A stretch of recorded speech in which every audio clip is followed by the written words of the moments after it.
The tray hit the marble before anyone bothered to say her name. Winter Duval didn't flinch. Her hands stayed folded in front of her apron, while the porcelain scattered across the floor in a dozen directions. And around her the Han household staff, all 12 of them, went so still it felt like the room had forgotten how to breathe. That kind of stillness only happens when everybody already knows what's coming and nobody wants to be the one it lands on. Take it off. Cho Yonya said it slower the second time, the way you'd talk to someone you'd already decided was stupid or lying or both. The watch, now!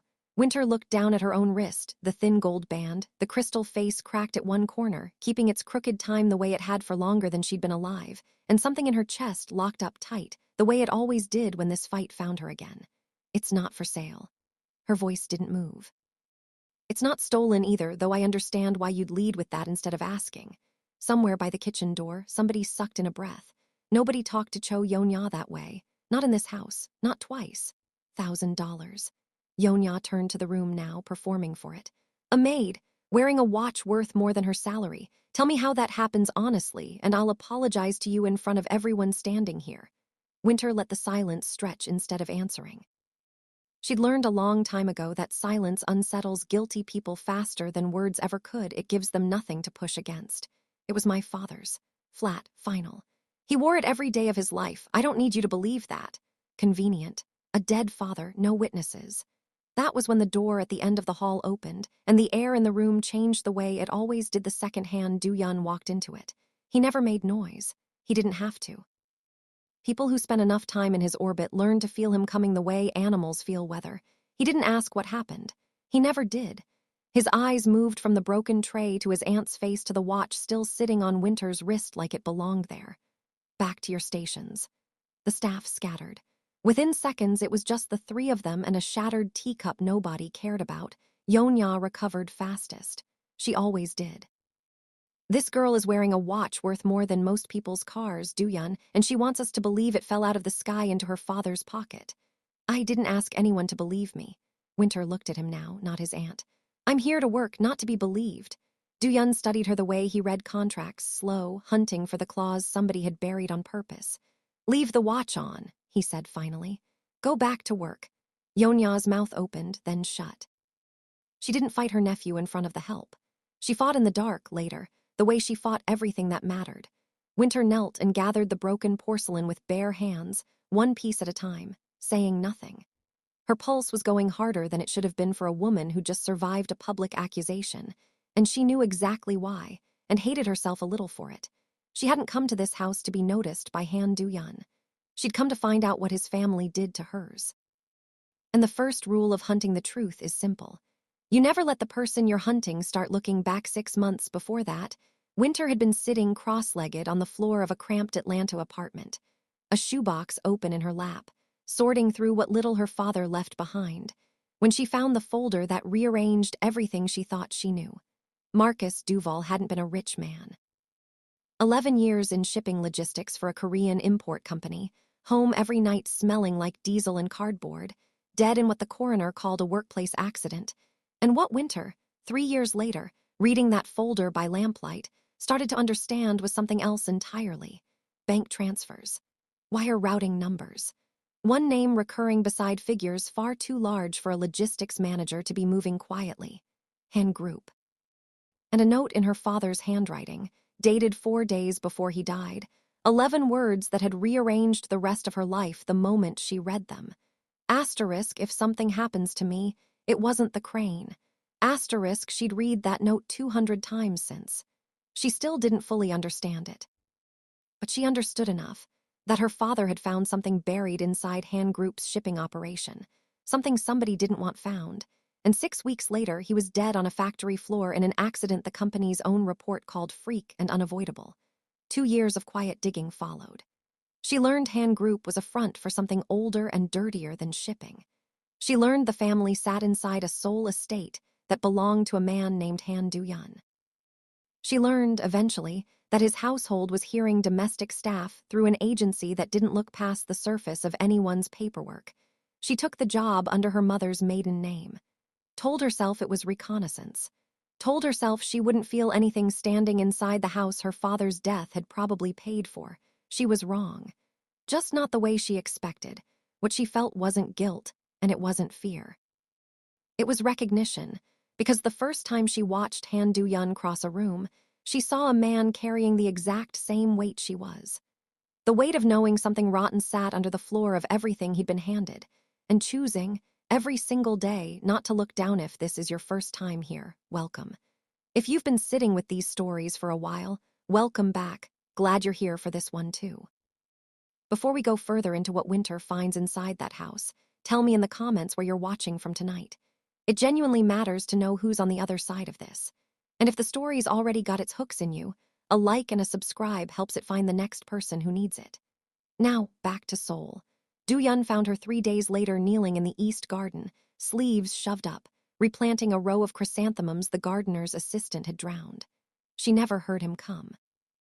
He watched longer than he should have, the economy and how she moved, like every gesture had already been decided before her hands caught up to it.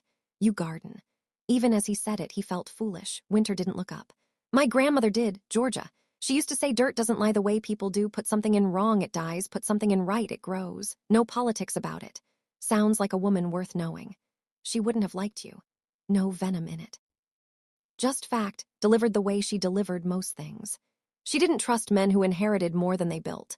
He crouched across from her, close enough that she finally looked up, and something passed between them. Neither had a name for not attraction exactly, or not only that. The specific current that runs between two people who have each spent years hiding something, and just, for one unguarded second, recognized the shape of the hiding in the other. My aunt thinks you're dangerous. Your aunt thinks any woman who doesn't want something from you is dangerous. It's the ones who want nothing that scare her most. What do you want? She pressed soil around the roots, careful. To keep my job, to not get accused of theft in front of 12 people again. Small things. He almost believed her. Wanted to, which should have been its own warning. Han Do-yeon didn't want things from people who worked in his house. He'd built a whole architecture of distance, so he'd never have to want anything from anyone who couldn't survive without him. And here he was, crouched in wet dirt, ruining a shirt that cost more than her monthly rent, wanting to know what a maid's grandmother in Georgia had taught her about honesty. Watch, he said. Tell me, really. Her hands stilled, barely, a hitch most people would have missed. He didn't. He'd spent a lifetime reading the moments people tried to smooth over. My father wore it every day for 11 years. True, at least this part. He worked hard for a company that didn't deserve him, came home every night smelling like a job that was killing him slow, and never complained where I could hear it. Died when I was 22. This watch is the only thing of his that still works. Company? For one dangerous second, she almost said it. Almost let the name Han group sit in the air between them and watched what it did to his face. Instead, shipping. Nothing you'd know. She turned back to the flowers, and the moment passed, fragile, unfinished, the way most true things did inside that house. He didn't leave, though she half expected him to. Instead, he stayed crouched there, watching her hands work the soil like he was trying to memorize something he didn't have a name for. You're not what I expected. You don't know what you expected. A woman who wears her dead father's watch into a house full of people looking for a reason to call her a thief and only explains herself when asked twice. He shook his head. I expected someone angrier. I'm angry. She didn't look up. I've just had practice deciding what to do with it. Anger you show gets used against you. Anger you keep stays useful. That answer followed him longer than either of them expected. 2 mornings later, she found a potted chrysanthemum sitting outside the servants' entrance. No note, just the plant, and the particular clumsy arrangement of soil that told her someone had repotted it himself instead of handing it to a gardener. She never asked him about it. She started watering it before her shift, in the gray hour before the house woke, and told herself it didn't mean what it felt like it meant. A rhythm built between them that neither one named out loud. He found reasons to be near whatever room she cleaned. A book he suddenly needed, a call he suddenly needed privacy for, a walk through the garden at exactly the hour she trimmed the hedges. The staff noticed before either of them admitted it. Whispers moved through the kitchen the way they moved through every house like this one, quiet, constant, a current running under the floor. Sora, the only other maid who'd bothered being kind to her, cornered Winter by the linen closets one afternoon, arms crossed. You know what happens to girls who catch his eye? Sora's voice was low. I've watched it happen twice, both gone within the season, both worse off than when they started. I'm not trying to catch anything. That's usually when it happens fastest. Sora studied her, then softened just barely. I'm not warning you off. I'm telling you to be careful, whatever it is you're really here for. The last line landed harder than Sora could have known. Winter spent the rest of her shift with her pulse up, wondering exactly how much the staff had already guessed. How many questions stood between her and the moment this whole house learned who she really was. She didn't stop, though. That was the part that scared her most, lying awake in the narrow staff quarters, listening to the city hum beyond the estate walls. The same city her father had wired money out of without ever once setting foot in it. She kept finding reasons to be wherever Do-yeon happened to be. Told herself it was proximity, staying close to the answers. Let herself believe that for longer than she should have, because the alternative, admitting she wanted to be near him for reasons that had nothing to do with her father at all, was a door she wasn't ready to open. Soul itself seemed to work against her resolve. Early autumn carried its own smell through the estate gates. Roasted chestnuts from a street cart 2 blocks down, the clean bite of the season's first cold mornings, persimmons ripening orange against gray stone walls in the older part of the neighborhood. Winter had grown up in a different kind of heat, Georgia summers thick enough to chew, and the contrast made her feel like she was living 2 separate lives, the daughter of a dead logistics manager from Atlanta, and a woman standing inside the exact world that swallowed him. On her one free afternoon a week she wandered the markets, past stalls of dried anchovies and fermented cabbage packed into enormous ceramic jars. Listening to vendors haggle in Korean, she'd taught herself just enough to follow the shape, if not every word.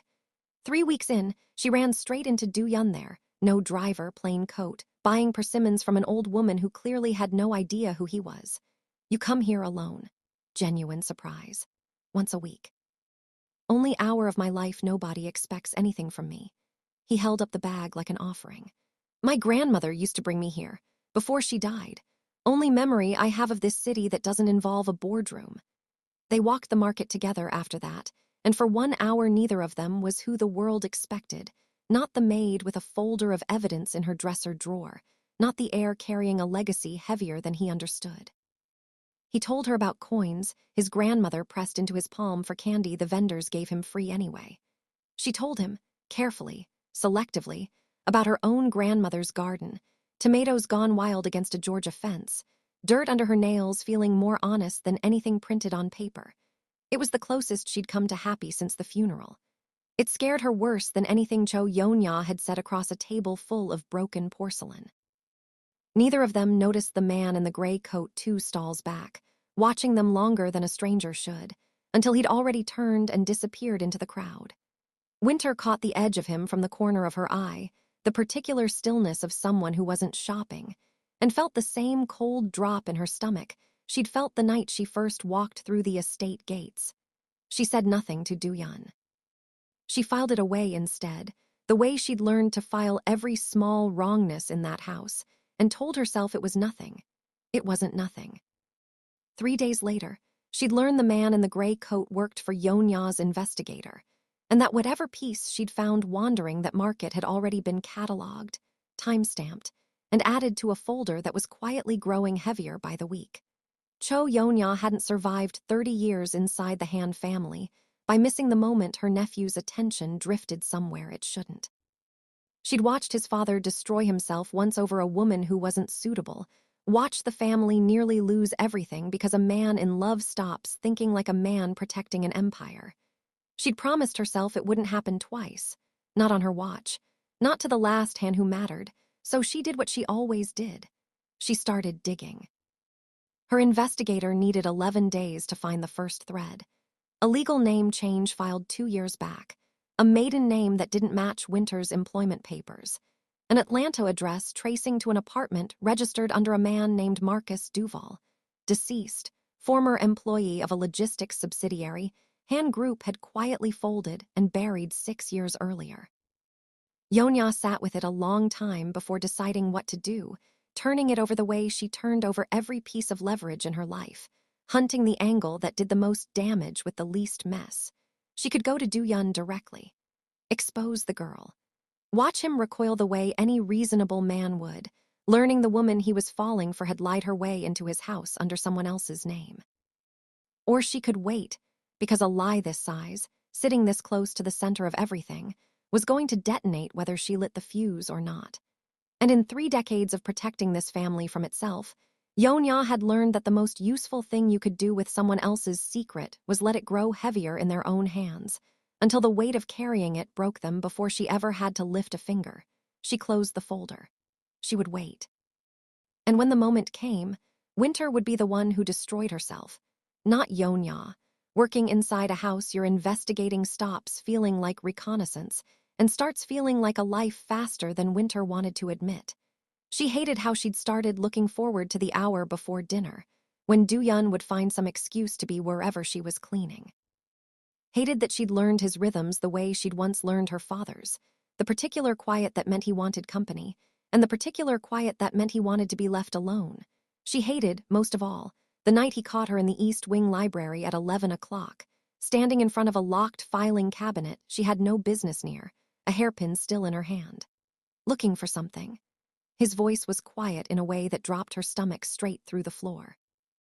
She turned slowly, every excuse dying in her throat, because there was no good explanation for a maid alone in a locked office at midnight with a lockpick in her fist. Couldn't sleep. Looking for a book. A locked cabinet. Got turned around. He crossed the room slower than she braced for, and she waited for the warmth in his face to collapse into the same suspicion his aunt wore like armor. Instead, he stopped a few feet away, and what she saw wasn't anger. It was hurt, quiet, unguarded, the kind a man doesn't show unless he's already further gone than he meant to be. Spent my whole life around people who wanted something from me, got good at knowing when. He stopped, shook his head, started again. I thought you were different. Do-yeon, don't. His voice cracked, barely, just enough that she caught it. Whatever you're looking for, you didn't have to steal it, you could have just asked. That was the moment she almost told him everything. The folder, the note, the wire transfers, years of building herself into a woman who could walk into this house without flinching. She almost let 11 years of grief spill onto the library floor between them. I'm sorry. The only true thing she could afford to give him. She walked past him and out of the room before either of them said something neither could take back. She didn't sleep that night. Instead, she sat on the edge of her narrow bed in the staff quarters, the shoebox folder open across her knees for the first time since she'd smuggled it into this house, and made a decision she'd been circling for weeks without letting herself land on it. She would find the accident report herself. Not steal it, find it, in whatever public trail Han Group's old subsidiary had left behind before Yonya buried it. If the company's own filings from 6 years back still existed anywhere outside that locked cabinet, a records office in the city would have them, and a records office didn't require a lockpick. She went the next morning, on the pretense of a market run, and stood in line at a government building for 2 hours only, to be told the subsidiary's incident filings had been sealed under a corporate restructuring clause. Sealed, not destroyed, which told her almost as much as the documents themselves would have. Somebody with money and reach had made sure this specific piece of paper stayed, buried exactly deep enough to survive without ever surfacing. She came back to the estate with nothing solid in her hands and something far more dangerous in her chest. Certainty. Somebody in that house had made the report disappear on purpose, and that somebody almost certainly wasn't Do-yeon. If this story's already pulling you in the way it pulled me in writing it, good, that's exactly where I want it. Before Winter's secret catches up with her, and it's coming faster than she thinks, drop a comment and tell me where in the world you're watching from tonight. Some of you have been here since the first story ever posted. Some of you found this 5 minutes ago, and either way I'm glad you're both here for this one. If you're liking where it's headed, go ahead and subscribe so you don't miss where it lands. Now, back to the truth Winter's been running from. Yonya lit the fuse 3 weeks later. At a dinner she'd built with the precision of a woman who'd been planning it since the day she cracked open that investigator's file. She waited until the staff cleared the main course, until Do-yeon's business partners had settled into the loose, half-drunk stretch of a dinner winding down. Then she set a folder in the center of the table like she was serving dessert. I think everyone should know exactly who's been serving them tonight. She opened it. Winter's real name, her father's death certificate, the buried subsidiary paperwork, all of it in black and white. The table went silent. Do-yeon's face went somewhere Winter had never seen it go, not anger yet, just a devastating stillness, a man doing very fast math on how badly he'd been played. Her name is Winter Duval. Yonya savored every syllable. Her father worked a shipping subsidiary this family closed 6 years back, died on the job, and his daughter has spent months lying her way into this house, into your trust, into whatever this has become between you, Do-Yun, because she's looking for something. Aren't you, dear? Every eye in the room landed on Winter, and for the first time since she'd taken this job, the floor genuinely threatened to give out beneath her feet. She didn't cry. She didn't run. She stood, looked straight at Do-Yun, and said the truest thing she'd said inside these walls since the day she arrived. My father wrote a note 4 days before he died. It said if something happens to me, it wasn't the crane. 6 weeks later, something happened. A crane. Her voice held steady even though everything under it wasn't. I didn't come here to hurt you. I came to find out if your family knew what happened to mine. And somewhere along the way, I stopped caring about the answer almost as much as I cared about you, and I hate that, because it cost me the one thing I walked in here with. Clarity. Yonya's smile was already forming, already certain Do-Yun would order the liar out of his house. Instead he stood, turned not to Winter, but to his aunt. 6 years ago you told me that subsidiary closed over market conditions. You handled it personally, said there was nothing worth my attention. Do-Yun, was there an accident report? His voice had dropped to the register Winter now understood was more dangerous than shouting. Was there a man named Marcus Duval? Yonya's silence lasted 1 second too long. Leave the room, he told his business partners, and once it was just the 3 of them at a table full of half-finished food, he turned back to his aunt wearing an expression Winter had never seen on him. Grief and fury that had been waiting a long time for somewhere to go what surfaced over the next hour was worse than anything Winter had let herself imagine in 2 years of building theories inside that Atlanta apartment. The subsidiary hadn't closed over the market. It closed because Marcus Duval found out a portion of its shipping manifests moved something that had nothing to do with the electronics and textiles listed on paper. Something Yonya had been quietly managing for the better part of a decade, long before Do-Yun ever took the legitimate side of the business and told himself the family had left its darker history behind. Marcus found the discrepancy. Started asking questions in the wrong department, to the wrong people. 4 days before he died, he'd confronted someone directly, someone whose name Yonya still refused to say out loud, even cornered. I didn't order what happened to him. The closest thing to a confession she had in her. I found out after. I made the choice to bury it because the alternative was watching everything your father and grandfather built collapse under a federal investigation. I wasn't going to let that happen. Not for one man. For one man. Winter's voice made even Yonya flinch. You mean my father? I mean the company. She couldn't hold Winter's eyes saying it, and that told its own truth. Do-Yun sat back down slowly, like something had gone out of his legs. For a long moment he said nothing, staring at the folder his aunt had brought to destroy Winter with, a folder that had instead detonated something far larger and far older than either woman had accounted for. Get out. Yonya's head snapped up, certain the words were aimed at Winter. They weren't. I need time to figure out what I do with the rest of this, he said to his aunt. But I already know what I do with you tonight. Get out of my house. Winter found him an hour later on the terrace where she'd first watched him cross a room and felt something in her chest recognize something in his. He didn't look up when she sat. A glass sat untouched in his hand, and his eyes were somewhere past the garden he'd apparently stopped seeing. You should hate me. She sat across from him. I lied to you for months, took a job in your house under a false name to investigate your family. I do hate it. He didn't look at her yet. I don't hate you. Spent the last hour trying to find the difference, and I keep landing in the same place. Which is, you never lied about what mattered. You lied about your name. Never once lied about who you were. He finally met her eyes, read in a way that had nothing to do with the wine. Every real thing you told me about your grandmother, about wanting to keep your job, about caring less about the answer than you expected, all of it was true. You just never told me why you were standing in front of me at all. Would you have believed me if I'd walked through the front door and told you my father died because of your company? No, no hesitation. I'd have had you removed before you finished the sentence. Then I don't know how to apologize for the part that got me through the door. They sat with that a long time, the silence between them different now than it had been in the library. Not accusation. Something closer to grief shared between 2 people standing on either side of the same wound. My aunt spent 30 years protecting a version of this family I thought stopped existing before I was born. His voice had gone quiet. I built the legitimate side of this business to prove I could carry the name without carrying what came before it. Told myself not knowing was the same as it not being my fault. He shook his head. Your father found out it wasn't the same, paid for finding out, and I've been calling myself a good man for years without once asking what the floor under my feet was actually made of. What happens now? Now I find out exactly what my family did. And I make it right in whatever way something like this can be made right, which might not be very much. He reached for her hand, slow, giving her every chance to pull away. She didn't.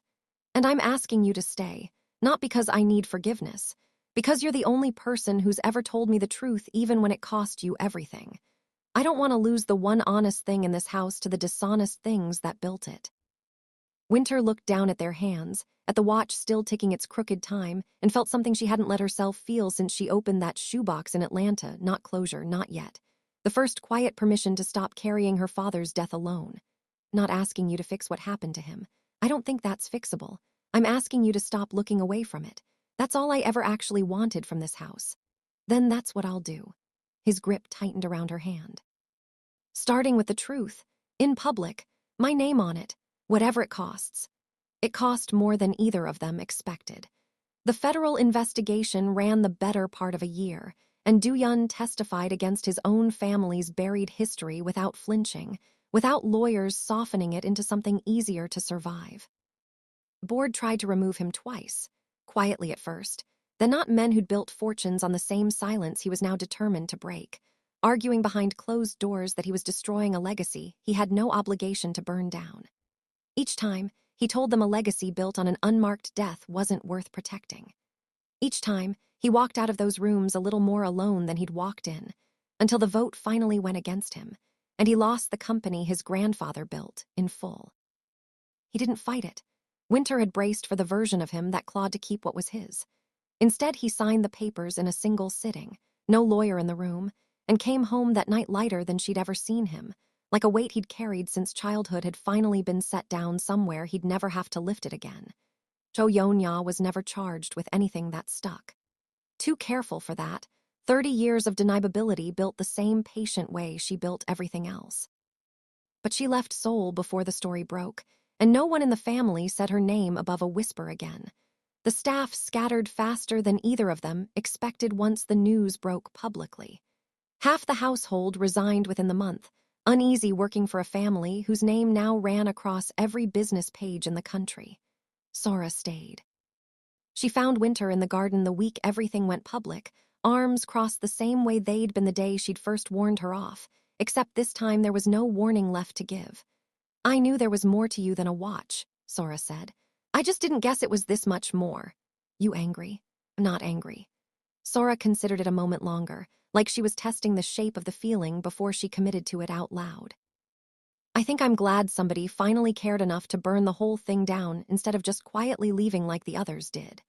It was the closest thing to a blessing Winter got from anyone still standing inside that house, and she carried it with her longer than she expected to. Winter never got the ending she used to imagine, the one where truth arrives like justice and closes the wound clean. Grief doesn't work that way, and she'd stopped expecting it to. What she got instead was smaller, and somehow more honest. A settlement in her father's name that opened a small nursery outside Seoul, dirt under her fingernails again, chrysanthemums in careful rows, and a man who showed up most evenings not because he owed her anything anymore, but because he wanted to be there. Plain and simple, the way people want to be, once they've finally stopped hiding things from each other. She still wore the watch every day. It still kept its crooked, imperfect time. But some mornings, looking down at it, what she felt first wasn't grief anymore. It was gratitude that the truth had found daylight, that her father's name had finally been spoken out loud in a room full of people who'd spent years pretending men like him didn't matter, and that somewhere in the middle of losing everything she thought she knew, she'd found someone who chose her over the fear that had run his family for 3 generations. Love hadn't rescued her. She'd never wanted rescuing. What she'd wanted, the whole time, without admitting it even to herself, was to be seen clearly by someone with every reason to look away, and loved anyway. Not despite the truth. Because of it on the first anniversary of her father's death that she spent in Seoul, Winter drove out to the coastline alone before sunrise, the watch catching the first gray light over the water. She'd brought only the folder, the original worn soft at its corners, every page inside now filed as public record instead of a secret carried alone in a shoebox. She didn't need to hide it anymore. She read the note one final time, the same 11 words she'd read 200 times before they ever brought her to this country. Asterisk, if something happens to me, it wasn't the crane. Asterisk, for the first time, the words didn't feel like an accusation she was still trying to prove. They felt like permission. Her father hadn't left her a mystery. He'd left her the truth, trusting she'd be the kind of woman who wouldn't let it die quietly with him, and she hadn't. Whatever else had happened along the way, the lies that got her through the door, the man she never expected to fall for, the family she'd helped take apart while putting her own back together, she'd done the one thing he asked of her without ever asking it out loud. Du-Yun found her an hour later, having guessed correctly the moment he woke to an empty bed. He didn't say anything sitting down beside her in the sand, just took her hand, the way he had that first night on the terrace, and they watched the sun finish coming up over water that belonged to neither of their old lives, and somehow quietly belonged to whatever they were building instead. Your father would have liked this view. I hope he'd have liked me. Eventually. Once he got past everything my family cost him. Liked people who told the truth even when it cost them something. She looked down at the watch, still ticking its imperfect time, and for once the sound of it didn't feel like grief. It felt like a clock finally catching up to the present. You did that. You're still doing it. I think he'd have liked you a lot. If you made it all the way here with Winter and Du-Yun, thank you for staying through all of it. Whether you've been watching these stories for months or just found this one tonight, I'd love to know where you're joining from. Drop it below. I read every comment. If this one found something in you, a like and a subscribe genuinely helps it reach the next person who needs it. There's more waiting. I'll see you in the next one.